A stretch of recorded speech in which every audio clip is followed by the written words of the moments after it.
Hello friends, இன்றைக்கி என்ன video என்னென்னா நம்ம பால்ஸாக தான் செய்ய போகிறோம். இதுக்கு மாவு எப்படி பிசையுதுன்னு நான் சொல்கிறேன். எல்லோரும் மைதா மாவு செய்வாங்க. இது கோதுமை மாவில் செஞ்ச பால்ஸா.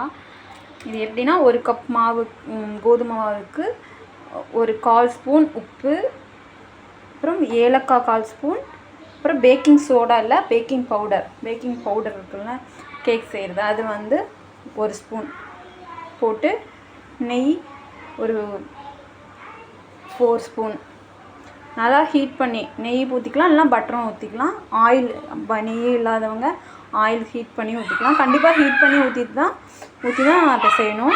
மாவு பிசைஞ்சிட்டு பத்தாததுக்கு தண்ணி ஊற்றி லைட்டாக தண்ணி விட்டு சப்பாத்தி பதத்துக்கு பிசைஞ்சு எடுத்து வச்சுக்கலாம். 30 மினிட்ஸ் இது அப்படியே மூடி வச்சு விட்டுறணும். விட்டுட்டு அதுக்கப்புறம் 1/2 அன் ஹவர் கழித்து ஆயில் ஹீட் பண்ண வச்சுட்டு இதை மாவு எடுத்து இப்படி ரவுண்டாக உருண்டையாக பிடிச்சிட்டு நான் காமிக்கிறேன் இருங்க. இங்கே பாருங்கள், இந்த மாதிரி நான் ஒருத்தையே வீடியோ எடுக்கிறதுனால இப்படி தான் என்னால் எடுக்க முடியும். இப்படி ரவுண்ட் பண்ணிவிட்டு நல்லா உருண்டை பண்ணிவிட்டு நீங்கள் அப்படியே அமுத்தெல்லாம் வேணும்.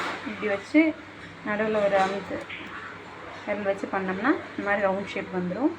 அப்புறம் ஆயில் மீடியம் ஹீட்டில் தான் இருக்கணும்.